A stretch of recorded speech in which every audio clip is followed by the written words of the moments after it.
we go. Take two with Jerry and Debbie on EWTN Radio. So good to have you with us. And as always, you are really the ones who drive the show. You make it what it is, and we are asking you to participate as we do every day that we are live here, and the show replays and encore at midnight Eastern Time on many, hopefully most of these AM and FM affiliates and Sirius Satellite Radio. Phone number is 1-800-585-9396. 1-800-585-9396. And Debbie, an interesting topic today that I think I would have to say that every one of us has probably had some instances in our lives where it was not really just a real simple process to digest a church teaching and say, yeah, I love it, it makes sense, wrap our arms around it, embrace it.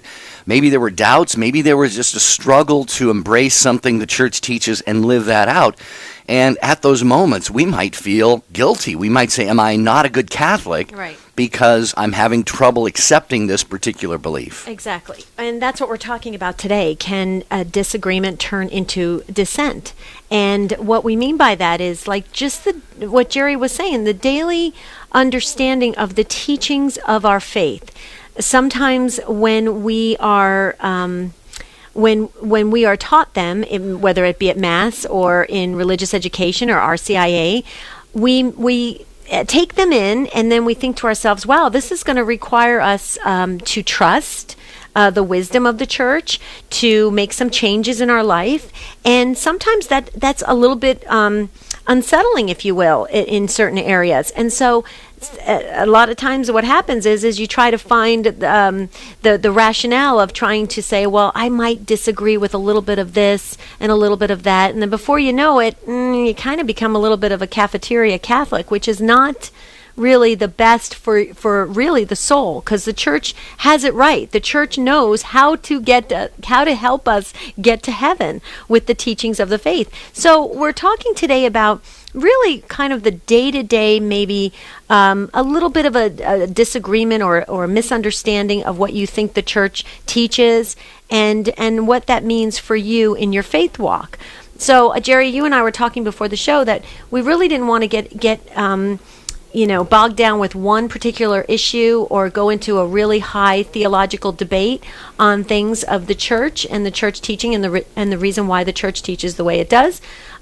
But we really wanted to talk about the things that kind of commonly affect all of us. Did I hear that correctly when you were saying that? Yeah, absolutely. As we go through our daily lives, we can have these nagging thoughts in the back of our minds that are just like, well, I've come to believe and understand that the church teaches A, B, or C, or X, Y, Z. And dear listeners, maybe and let's face it, we have been through a few decades of not the greatest catechesis in the world. And so call in if you have found yourself, maybe at some point in your life, your faith has grown, you've matured, you've studied it, you prayed about it, and you've come to realize that a position that you held was not perhaps consistent with a doctrine, a teaching of the church, a dogma of the church, a practice of the church. And you had to, as Debbie said, kind of make those adjustments, tweak certain areas of your lives. Was that easy for you? Was that difficult? We know, Debbie, I'm going to say this. I wouldn't be surprised if we get no calls today. Why? Why is that? Tell me why. Because Take Two listeners, we know you guys, and you're fervent, you're on fire, you embrace everything about the church. So please look back over your life, maybe not necessarily where you sit right now. And I have had times in my life where my faith wasn't as strong and as well formed, Debbie. That's the key here. True. How well formed we are in the faith. Yeah. And it's an ongoing process. So share your experience of this, dear listeners. If you ever felt like you were maybe not as good a Catholic as you wanted to be, simply because you didn't understand something the church teaches. Right.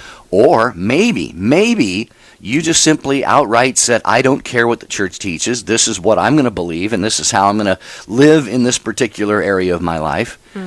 and then maybe kind of had a turnaround from that. So that would be interesting. Yeah. Well, you got to weigh in on this because we really depend on you. I mean, you drive the show. Jerry and I are really here for the ride. We really are. We want to learn just like you, but we need your wisdom. So if you could call in, that would help us out. Please, Matt, open up the phone lines, because once you open them up, Matt, we're ready to go. 1-800-585-9396. Here come the calls.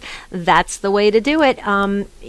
What's wonderful about Take Two is that we're not here to sit in any kind of judgment or anything. We're trying to journey together to get closer to God. I mean, right now I am looking at the most beautiful picture in the office that Jerry and I are sitting in of Our Lady of Guadalupe. And I just think to myself, our faith is so rich. It's so incredibly rich. And there's a lot to know. We never can stop learning until the day we take our last breath. And there's a lot of teachings of the church that we really have to rely on the wisdom of our faith to know that it's the right thing for us as souls. But sometimes it is uncomfortable. And in that uncomfortableness, we want to talk about that. What's making you feel uncomfortable about maybe some of the teachings of the church? And when do disagreements turn into dissent? That's what we're talking about today on Take Two with Jerry and Debbie.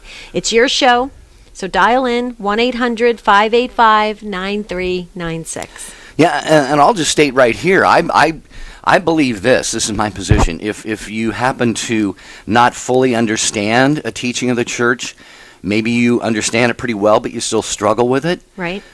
Maybe there are doubts. Maybe there's some degree of disagreement that you might have. Does that equal dissent? I would say no. I would say when we talk about dissent, formal dissent anyway, and we've got plenty of those people in the church right now. You're talking about like a Martin Luther type dissent? Yeah, or even today. There are many Catholics, even teaching in Catholic institutions, universities, and so forth, who just outright teach blatantly against church teaching, and they are hardened in those positions. Okay, so we're talking about there's a huge difference here. Right. And we look forward to hearing your takes on this at 1-800-585-9396, or maybe you find yourself in conversations with a family member, a friend, a co-worker, someone who is doubting, struggling with, disagrees with, or just is hardened in their dissent. Their heart has just said, nope, I will not believe that, but I still call myself a good Catholic. These are important things we're getting into. So this is your show, Take Two with Jerry and Debbie. We're going right to the calls when we come back.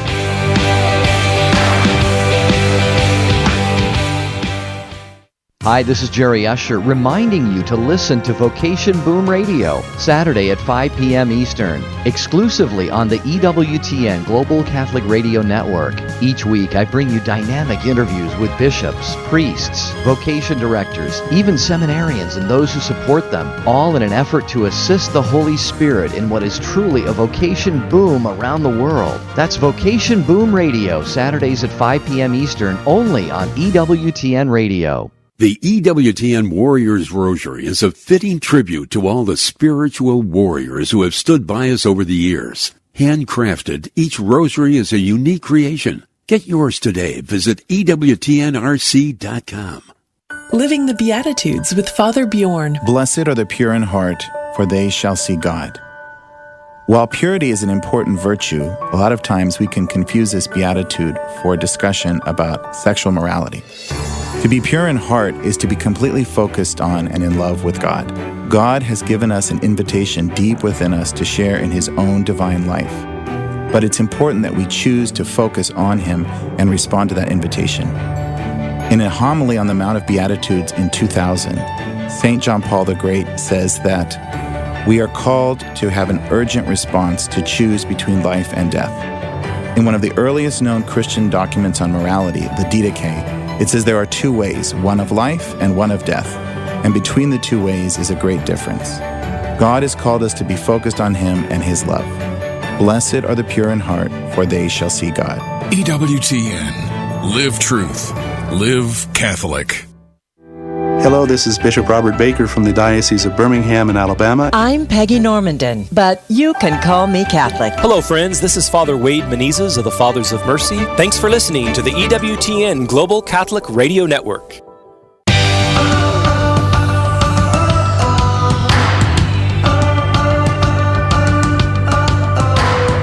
Greetings again, take two with Jerry and Debbie on EWTN Radio. And today we're talking about disagreeing or having some doubts, inner doubts in our minds and our hearts, maybe a little bit of a struggle with something that the church teaches.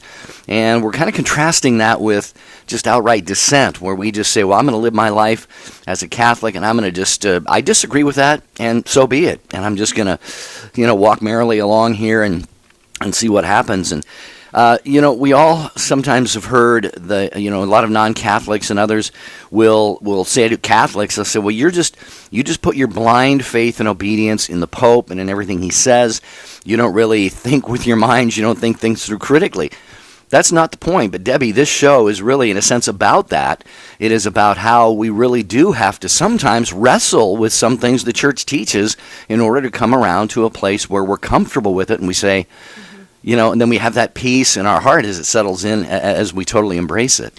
Well, yeah, I love how you said that, Jerry, when we totally embrace it. And that's the key, because when you embrace the teachings of the church and you apply them to your daily life, that's when you will see the graces and you'll experience the daily miracles, if you will, of journeying closer to God. I mean, there has to be an element of trust in the church for these teachings to be imparted in your daily life. And I think that's what we're talking about today is there are those things that we maybe struggle with. And why is it that we're struggling? Is it because we're unwilling to make those changes?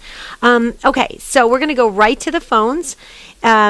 Yvonne, you are up first. Way to go. Thanks for coming in so early. Welcome. You're calling in from Albany, New York, listening on the Station of the Cross.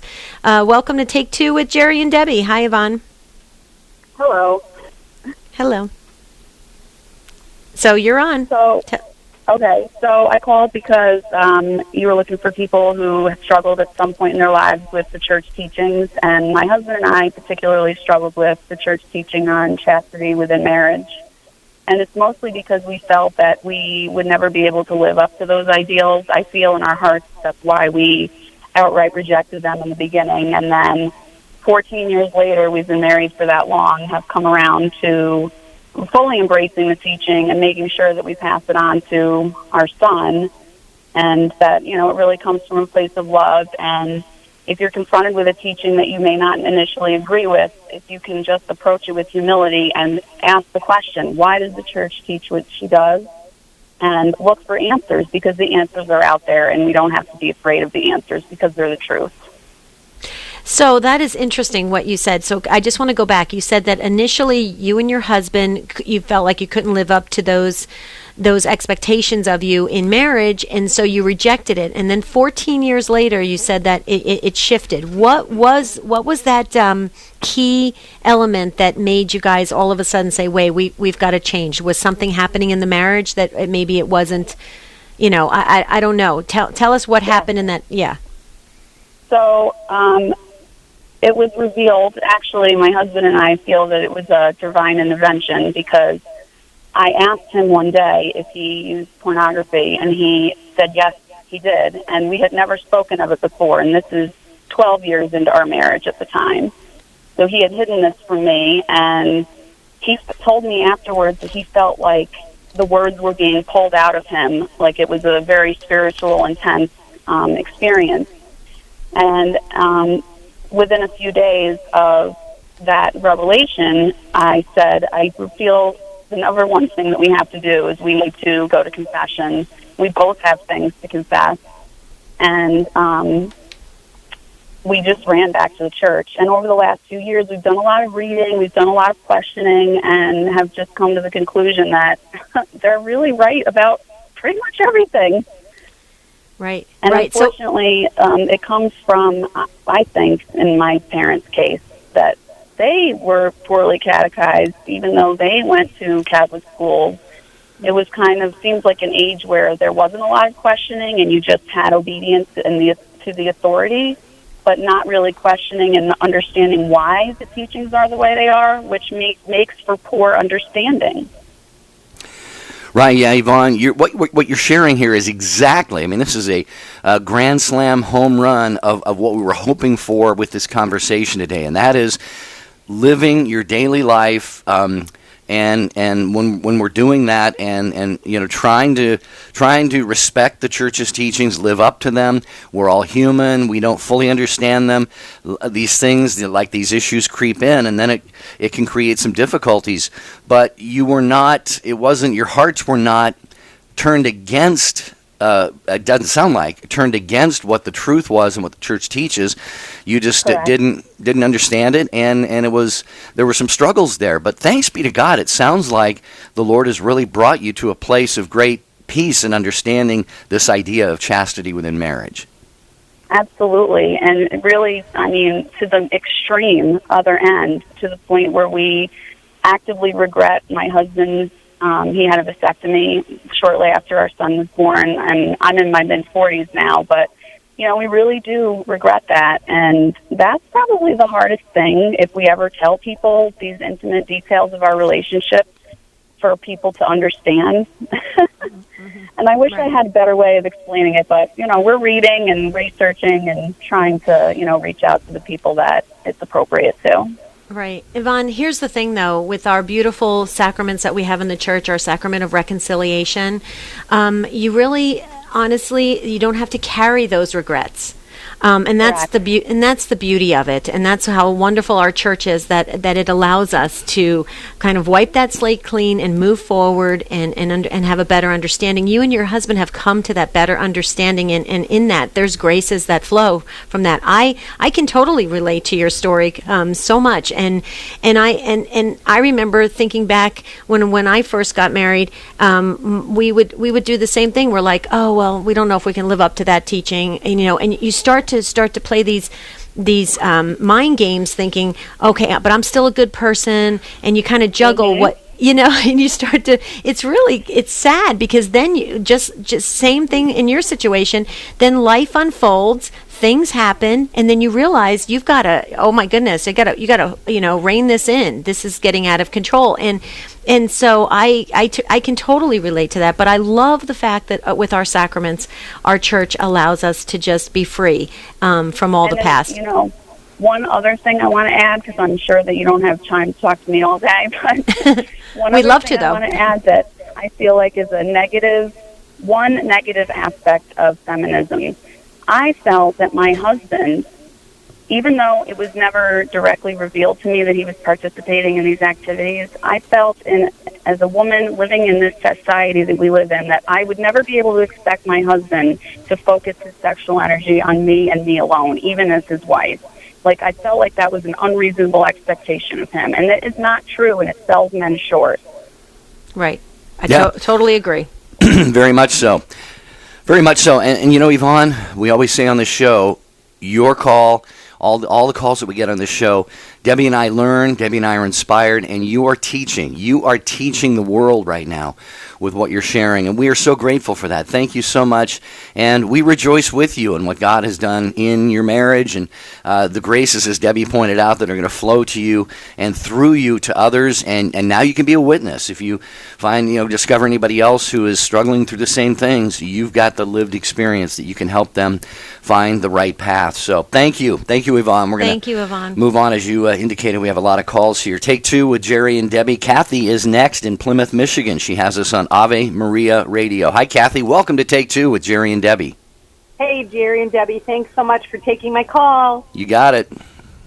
Well, let's see. Where do I start? I'll just say something, and then you guys kind of lead me. Okay. Yeah, just like Jesus. That's the blind leading the blind, Kathy. Stop. Killing me, Paul. Anyway, love that movie. I am a Catholic of 12 years now, praise be Jesus. Yes. And I was a Methodist before, and I thought I was following all of Jesus' good rules, and he loves me, and I thought I was on fire for him, even through a couple of, let's say sketchy, partially abusive marriages. But, hey, we all have issues, right? We're all sinners. So becoming Catholic is hands down the best, and I have embraced the whole complete teachings and the whole enchilada since day one. It was a little purgatory, but my friend Tom Gray helped me out on that one. And I love I absolutely love being Catholic. It just bubbles out of me everywhere I go. I have a Jesus on my Mustang. I have on the dashboard because it's his car. I have a Jesus statue, the dashboard Jesus, and I look to him. He's the architect of my day, of my life, and the teachings of the Catholic Church. And people say, why would you want to be Catholic? I was Catholic. And then I'll turn around and I'll say, how could you leave the Eucharist? Well, it's just bread and wine. I said, oh, really? No, I don't think so. But Catholic radio has, it's just a treasure chest of information. It teaches me every day. I couldn't live without it. But now you go. Well, Kathy, I'm curious, Kathy. You're a convert, and you sound like you've got your heart wrapped fully around everything the church teaches and hands on to us and so forth. Was there anything that, as you and this is usually the case, people coming into the church, often it's Mary or it's some other issue, maybe the church's teachings on contraception or the saints or the papacy or something. Was there any one thing along the way that you at least had to struggle with a little bit? I would say struggling, and it's not Jesus, it's me that's dragging my heels. The annulment process, and I embrace it. And everybody goes, "Oh, no one's going to tell me what to do with my marriage," and blah blah blah. I'm like, well, I'd rather the church tell me what to do because, quite frankly, when I was Methodist. And I just thought when I was sinning, fornication, whatever you want, I was doing it all, pill, blah, blah, blah. I was thinking, oh, I'm not sinning against God. I'm sinning against me, and I'm bad. And, okay, I'm sorry, Jesus, and I struggled a little bit more out of fear, not fear, but embarrassment, shame to go to reconciliation, but I absolutely love it. I feel like a feather when I come out of there, floating in the air. And so those were the ones that were just kind of. Kathy, I can relate to that. When I was in working in parish ministry and people would come in to inquire about the annulment process, I had those misconceptions of it. I did, does it negate the children in the marriage? Does it, somehow diminish the family life you had prior to the annulment? I struggled with that too. But then when I went through the annulment process, which I think is so interesting how God allows you to experience certain things that he just really wants you to grow in faith on. And when I experienced it, it was such a healing process, and the church has it so right on how to really bring back into focus what a true marriage, a sacramental marriage is. And so, I could totally relate to that, Kathy. And I think it's very, very interesting that you shared that. But I love the fire that you have deep within you about the teachings of the faith and how you've taken it on. And I love that about you. And I think that's really wonderful. I hope and pray you always hold on to that. I don't ever want to let it go. Father John Ricardo, we are blessed to have him as our pastor, our head pastor. And he's just a brilliant and amazing priest. He has taught me that in Catholic radio so very much. But, my hair's on fire, and it's never going out. I don't care what the devil throws at me because it's like, dude, you lose. Like Father John always tells us, you just tell the devil to go back where he came from. And it's okay to hate him. And, it's just, and he will. He'll come at us and say, you're not worthy of a good, godly man. You're just, you're dirt, whatever. And we have to keep Satan at bay. And thank God for the saints. St. Michael, my patron saint, Pope St. John Paul II, he's with me all the time. And I didn't know that as a Methodist. We just thought we were taught they were dead people that did good stuff for Jesus, and now they're resting. And when he comes back, they'll all rise up with us. And I'm amazed every day of the miracles that are small and big that Jesus brings. I mean, he just boom, Yep. Well said. Yeah, Kathy. it is a great gift. I just wish everybody, even Catholics who don't fully understand the communion of saints, as we call it, that the saints who have died are alive. They are alive. They're more alive than we are, as it is often said, Debbie, because they are in Christ. How can we communicate with them? How can they hear us? It is in Christ, the vine and the branches. That's right. If they are, Jesus says, if you remain in me, you're talking about the vine and the branches. And so if anyone remains in him, and if you're in heaven, you are in Jesus. So it is really the fact that they are in him that he is able to hear our prayers, and through him, he can do whatever he wants. He could say, hey, Debbie's dad, Debbie's praying for you. Right, and right. So, yeah, thanks, Kathy, for the Thanks, call. Kathy. Great stuff, as always. By the way, that scripture passage that you're quoting, that remain in me, I believe it's over 50 times. It's stated, remain in me. It's very important. And that's what we're talking about today, about do you disagree with some of the teachings of the church? We don't want it to fall into dissent. So we'll be right back.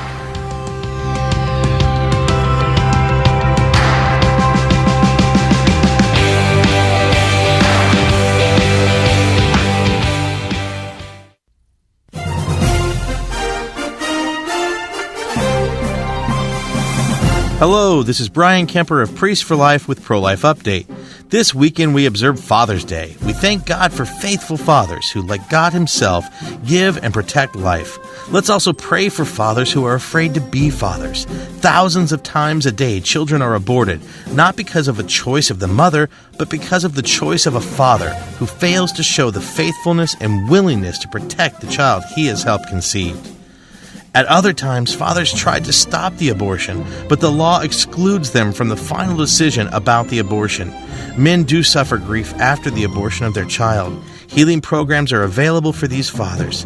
Let us pray today for all fathers. When their child is unexpected, may they welcome that child and encourage the child's mother to say yes to life. This is Brian Kemper on the EWTN Global Catholic Radio Network. 60 on 10 with Monsignor Charles Pope. The first commandment, I am the Lord your God. You shall have no strange gods before me. In this commandment, God seeks to protect us from false claims to our worship and obedience. And there's a great sad history of people who have trusted in gods other than him or things other than him, and the ruin that it has caused. So God is trying to protect us and call us to an absolute trust and obedience of him. He asks us to trust him above all things and above all other people or so-called gods. We have to also avoid things like consulting horoscopes, palm reading, clairvoyance, recourse to mediums, any desire to try to control things apart from God. God simply says, trust me, I'm the Lord your God. I am the first commandment. I am the Lord your God. You shall have no strange gods before me. EWTN. Live truth. Live Catholic.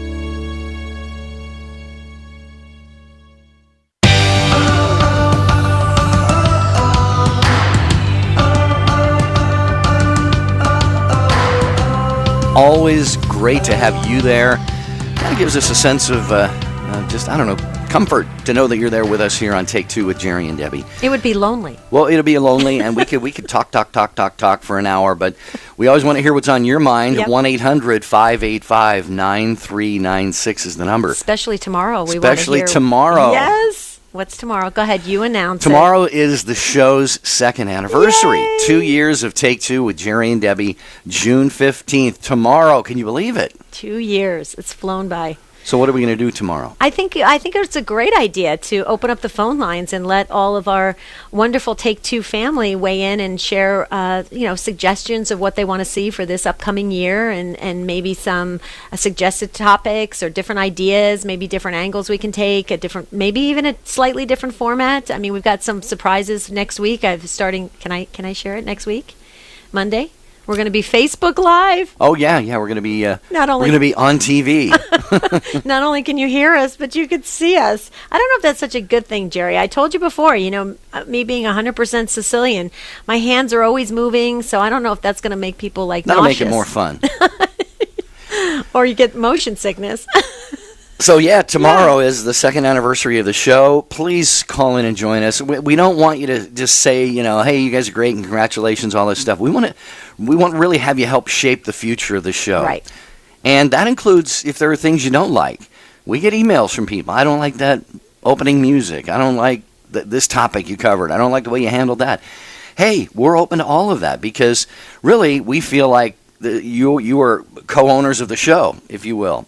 Yeah. So, I mean, we can't promise we would implement everything that you say, but we really, really, really want to have a show here, an hour together every day that we all grow in and through. So, right. So that'll I want to share something. Initially, I did not particularly, it was not my favorite jingle, our music, the music that we use for the show. But now I love it. As a matter of fact, I can, I just love the sound of it. It's so catchy and it's very upbeat, and I absolutely love it. So sometimes if you want to, share something that you may think could be a possible negative, it actually could be a positive. We could kind of learn and grow from it and see kind of what the future holds for Take Two. And I think it's going to be exciting. I like how you titled it, Jerry, that they get to shape the future. I like that a lot. Tomorrow's going to be a really fun show. I can't wait. Okay, but today we've got phone lines pretty much full. We got one open phone line, so if you want to jump in, 1-800-585-9396. We're talking about disagreements with church teaching, and if that's falling into dissent, so far it really hasn't, so that's a good thing. Max, you're up next in, I hope I say this correctly, Friendswood, Texas, listening on Sirius XM 130. Max, if that's correct, I want to move to your town, Friendswood. I love that. Welcome to Take Two. Yes, ma'am. You said it right. Oh, thank you. It really is. It's a great place. We moved here, I guess, close to 5 years ago, and we go to Mary Queen Parish. It's the greatest place in the world. And nice. I was born Catholic, but after, I guess, junior high, I didn't go to church a whole lot. We got busy. Mom and Dad were busy. I don't blame them. But my wife was not Catholic. We got married. Our son was never baptized. And he went to church with my mom now and then. My mom talked about getting him baptized. Something always came up. We didn't prioritize it, so it didn't happen. So a few years ago, my son asked to go to church. My wife had decided that if he was going to be Catholic, she wanted to be Catholic too. I had never been confirmed, so our RCIA director recommended that I go through the classes with her. And I had more fun than anybody. I learned more than anybody, I'm sure, ever. I loved it. I ended up, now I help teach the class. My wife came into the church, Easter Vigil, and then the next year my son came into the church, Easter Vigil. It was because his was a 2-year program, being a teenager. Beautiful, beautiful. And the one thing that I had always, my whole life, I grew up in Texas, very conservative, and I had always been a big proponent of the death penalty. And so when we were going through classes and I was reading about the church's stance on the death penalty, I thought, wow, that one's going to be hard. And in my mind, I had always justified my stance in favor of the death penalty because the person who had been convicted of a crime or confessed to a crime had forfeited their own life by taking another one that didn't belong to them. And that was the way I looked at it. And so I prayed about this, and I thought about it, and I really asked for help to understand why the church's teaching was that the death penalty should always be the last resort, and then only if it's the only remedy, but that the church does recognize the state's right to have such a thing. And it hit me that it struck the perfect balance, because my feeling was that the criminal, the person on death row, had forfeited their life by taking a life that didn't belong to them. And in the course of praying and trying to discern about this, it hit me like a ton of bricks. It's not their life to forfeit. The church's teachings are consistent throughout. The life belongs to the Father. The person who committed a crime and took a life that wasn't theirs, it's not their life to forfeit, and it's not the state's life to take.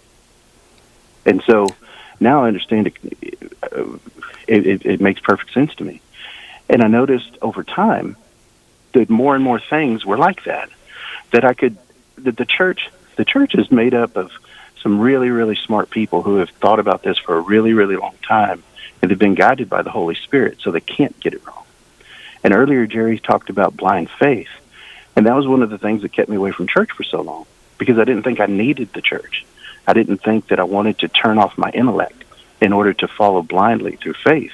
And I found out over the course of listening to people like Father John Ricardo that the other caller talked about, or Bishop Robert Barron, or Pope John Paul II, St. Pope John Paul II, that we don't turn off our intellect, that faith isn't the result of a lack of intellect. Faith is the culmination of intellect. Faith is where you take everything that you've learned and then decide with all of that evidence, with all of the understanding. And faith is what you can know without having proof. So the church has been great to me. The church is amazing. Wow, you know, Max, I tell you what, you've stolen all of my answers. So, no, I think you put it beautifully, and I actually had a passage from the Catechism, paragraph 2267, pulled up. I'm sure you're familiar with it because you basically just kind of quoted what it said, and that is that the death penalty is reserved only really for those times when there is no other means of protecting society from someone who might commit major crimes like murder again and so forth. And we look around today, and that's almost just non-existent. I mean, Debbie, you know what we're talking about. Yeah. I mean, we have prisons, we have jails, and so forth. I just want to say this, and I have struggled. This is something I have struggled with a lot. The death penalty. Yeah, I have because as well. I have looked at this, and I've always understood the state has the right. It possesses the right, and the state could not possess a right to do something if God had not bestowed that right upon the state. But the church is looking at the dignity of the person, and as I have evolved in that area, I focus more on the dignity of the person now rather than on what did that person do, could that person do it again. I don't dismiss that part of it. Right.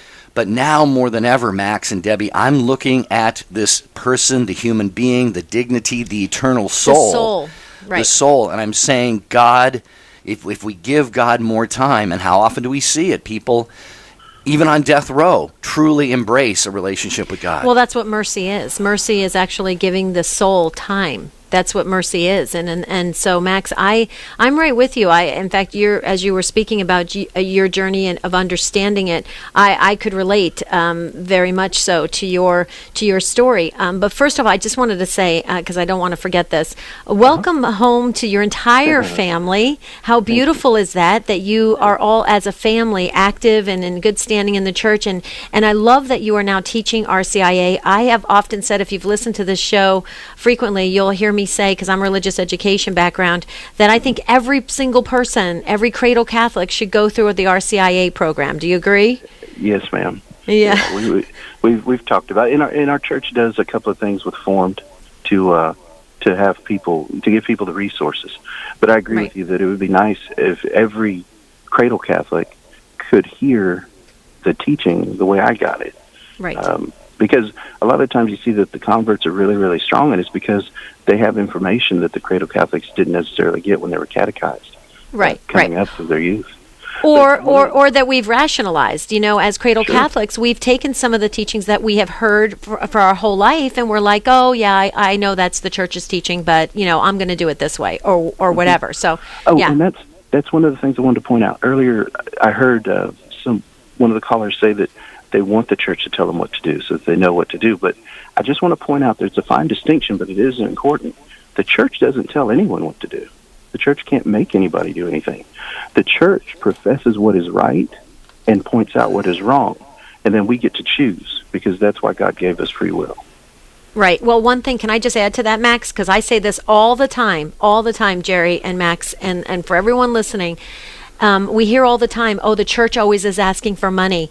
Do you realize that our Catholic Church they don't tell you what to put in the collection. The collection basket. This is the one, I've seen so many other denominations that require a certain amount that has to be given to the church and to the ministries.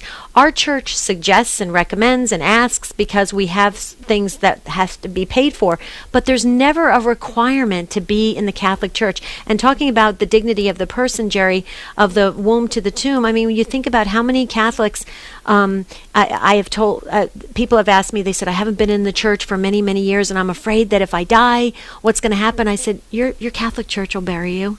You're Catholic. And they're like, really? But I haven't participated. I haven't been in ministry. I haven't given every weekly. But that's the beauty and the consistency that Max is talking about, of the dignity of the human life and the soul that the church is concerned about. And that's what I think is beautiful about the call, Max. Thank you so much. And Jerry, wow, this really hit home for me. Yeah, thanks, Max, for the call. Appreciate that so much. 1-800-585-9396. If you love what you hear on EWTN Radio, you probably know already, there's EWTN Television and a lot of ways to hear and see it. One of those is Amazon Fire TV. It's a device that allows you to instantly stream EWTN to your television. Very, very simple. You need the Amazon Fire TV device and a high-speed internet connection and the Amazon Fire TV player. That's it. So remember, EWTN is everywhere, and you can get more information about that on the EWTN website. Okay, Gina, you've been waiting so patiently in Ann Arbor, Michigan, listening on Ave Maria Radio. Welcome to Take Two with Jerry and Hi, Debbie. Gina. Hi. I had a kind of a statement of that I was raised, as a cradle Catholic, and so was my husband, and we didn't even think about following the church's rulings when it came to contracepting. We just thought, oh, that's old-fashioned. We'll do what we need. And, we accidentally had 3 children. We never were open to children. It's like we wanted them, but we didn't know the time was ever right. And I just look back on it and think how different our marriage might have been if we had followed the beautiful teaching. And we just ignored the teachings of the church. And we went to church, but we weren't truly catechized, even though we'd gone to high school and everything. And so at this point, I'm looking back, and we're divorced. We had an annulment. And now the St. John Paul, he came out with the St. John Paul II came out with this beautiful theology of the body. And my daughter is now teaching it at her church as a ministry. Mm-hmm. And how beautiful if that was taught in the high school, what difference this could make in their marriages. I couldn't agree more, Gina. Couldn't agree more. And again, Gina, I can relate to your story as well with my first marriage. Same thing, same exact thing of ignoring the wisdom of the church. And look what it brings. It doesn't bring, the graces and the happy endings for me anyway. It brought the destruction really of my marriage and family. And now it took me 50 years to learn that the church really has it right. Yes, they do. Wow. And in other families, and it's very sad. Like my son is an atheist, and they had 2 children, and then they immediately got a vasectomy. They were like, we're done. And and why would they listen to God that doesn't exist? It's like really sad. Yeah, it's true. And we'll pray for your son, for all of your kids, Gail, and for you. And it really sounds like, Gina, and it sounds like really God has reintroduced himself to you, really shown himself anew into your life, and that's absolutely beautiful. And as is so often said, you take Humanae Vitae, for example, by Pope Paul VI in 1968, and he was really vilified by many, even within the church, a lot of clergy, a lot of theologians. Look back. If we look back, Paul VI was right. He was a prophet. And so we can't always, when a prophet speaks, it's sometimes even the people of God, Debbie, don't want to hear it. How many of the prophets were killed in the Old Testament for speaking the word of God? But Paul VI was right, and Gina, you have found out that he was right, and it's made your life so much more beautiful. Absolutely. And the one good thing we have to remember, Gina, like with all the other calls, and for myself, I'm telling myself this as well, is that God stands outside of time. Okay, we have the sacraments in our church, and it kind of resets us, if you will. And so we obviously can't go back. We can't change the past. And I can assure you that Satan wants us to reflect on the past and be bogged down with that. So we've got to move forward and know that the graces are there for us to receive if we're in alignment with God's will, and the teachings of the church allow us to do that. So thank you so much, Gina. We appreciate it very much. Look at Ave Maria Radio Go. I think we've had like 4 or 5 calls there. And next up is Elizabeth in Ann Arbor, Michigan. I wonder if you guys are neighbors listening on Ave Maria Radio. Hi, Elizabeth. Welcome to Take Two with Jerry and Debbie. Hi there. Thanks for taking my call. Sure. I was calling. I'm actually, this is the day of converts, apparently, but I also became Catholic about 10 years ago, and I became Catholic at the University of Michigan, which is very well known for being quite liberal. And so I really fell in love with the teachings of the church on multiple things I didn't agree with at first, particularly the life issues. And then the one that I was calling about, actually, this was nothing that I expected to have happened, but I was in the music school in college, and I had a lot of friends in the music school, musicians that were practicing homosexuality. And so one of the hardest, teachings for the church for me at first was its teaching on practicing homosexuality.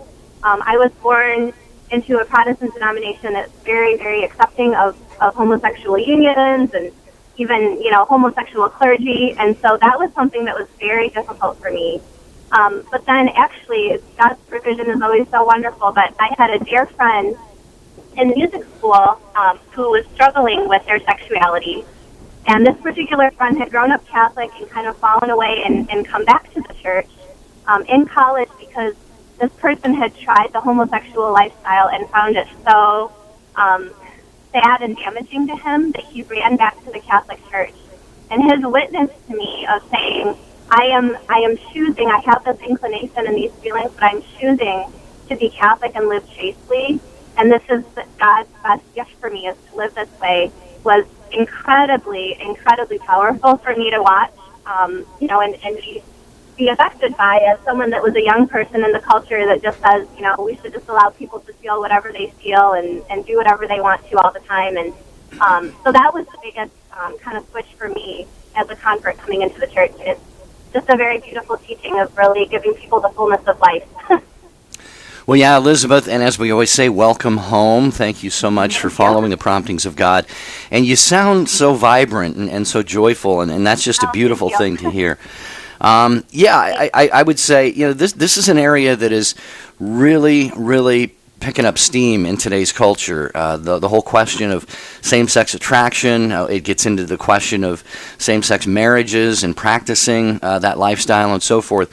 I think the beautiful thing about the church is the church, for whatever reason, if somebody has an attraction to someone of the same sex, the church, at least to my knowledge, Debbie, never has anywhere said you have to do something to change that. You have to reverse that. Now, there are psychologists and therapists who will offer what they call conversion therapy. Mm-hmm. Whatever one thinks about that, the church simply says there are ways to live chastely, even with a same-sex attraction. Right. And I know people with the same-sex attraction. I think you probably do too. I do too. And I know the parish that I go to. I see. I'll be honest. I see like a couple of men, a couple of women walk in. I don't. I'm speculating. I have no idea if they're in a relationship, but I have to believe they present themselves for communion. And our pastor has even said, this is when the marriage proposition in California was strong. Our pastor made a strong stand against same-sex marriage, but at the same time he recognized the dignity. And he says, we have same, gay men and women in our parish. They're incredible contributors to our parish. They're faithful. They're holy, trying to live by the teachings of the church. So it's a beautiful thing. No one need feel shunned because of that, and no one need feel that there's no place for them to contribute in the ministries of the church and so forth if they're working hard with God to cooperate with His grace in their lives. Right, absolutely. And Elizabeth, with your friend that lived that lifestyle for a while and obviously found it not fulfilling and such, and then came back to the church realizing that a chaste life was the most freedom for that person. That's exactly what the church does. When the church puts forth what we maybe call in layman's terms restrictions on us, it's not to bound us and to hold us down. It's to free us. It's to allow the soul to be the best it could possibly be. No different than by somebody saying, well, Debbie, since you're married now, you cannot go and look for a date on the weekends and look for another potential boyfriend, if you will, because you're married. Absolutely. The restrictions that are placed on us is for our own good. It's for our own freedom. And I think that's a wonderful thing. But it's not a no to something. It's a yes to something. It's a yes to, right, exactly. Yeah, and I know that's what you're saying. Yeah. It's a yes. God is holding out something beautiful and perfect and Right. His will to you. Right. Because otherwise it would be a million no's and one yes, and the no's would outweigh the yes. But the yes always outweighs the no's. Right. Right. Well, and I think that's what was so powerful to me, was to see the example of this friend and how joyful living out the church's teaching was for him and how much freedom it gave him. Mm-hmm. And I think, we spent a lot of time talking. I got married a little bit later, and I had to, practice chastity in single life. And, the church teaches also, for heterosexual couples, you have to be practicing chastity, whatever, attraction you might have in your life. And so I found that actually really beautiful, too, to talk to this person about that. I have the same struggle, and I need the same prayers for, practicing chastity, too. So it goes both ways. Yeah, Elizabeth, thank you so much. I agree with Jerry. You have such a joy about you. Please hold on to that. That's awesome, because others are going to take note of that and want to be Catholic because of you. I believe it. Amen. Thanks, Elizabeth, for the call. Running short on time, so we want to get as many as we can. We're going to stay in Michigan. Ann is listening in Detroit to EWTN Radio on Ave Maria Radio. Hi, Ann. This is Take Two with Jerry and Debbie, and now with you. How you doing? Hi, thank you for taking my call. Sure. Yes, I too, I'm a cradle Catholic, and I'm really struggling. I am married, but my husband has left me for another woman, and I've been trying to get him back home, but he's just not coming home. And we have 6 kids together, and some of them are grown, some of them are not grown, but I'm struggling with the idea of divorce, and I've never really believed in it, and I believe the Catholic teaching that marriage is, it's a lifelong commitment, and I'm really struggling that, but I'm also, I don't feel dignified as a person anymore, and so I'm trying to reconcile. Mm-hmm. And for the sake of time, right. Debbie, go ahead. We got about a minute and a half, but there's lots of hope for you, Ann. Yes, Tons absolutely. Of hope. And Ann, if you would like to email us, I can impart some resources that may help you during this time at take2, the number 2 at EWTN.com. But we're short on time. But real quickly, Ann, are you seeking some spiritual direction on this? I mean, you don't want to. Yes, okay. I am. And do you feel good about that? The person that you're relying on?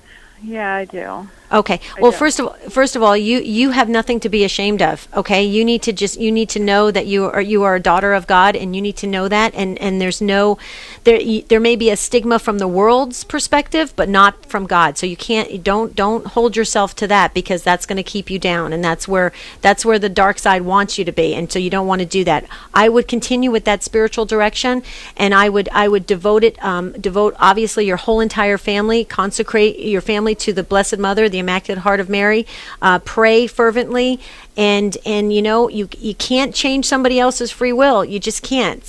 But you can take care of yourself and your spiritual state, and that's important.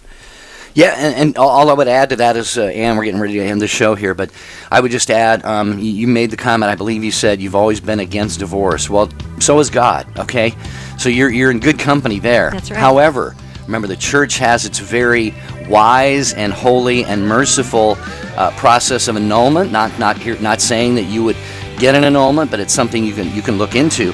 But the church looks at situations like yours, where it sounds from what you said, you've been betrayed, and she's been faithful. And you've been faithful, and you've been betrayed.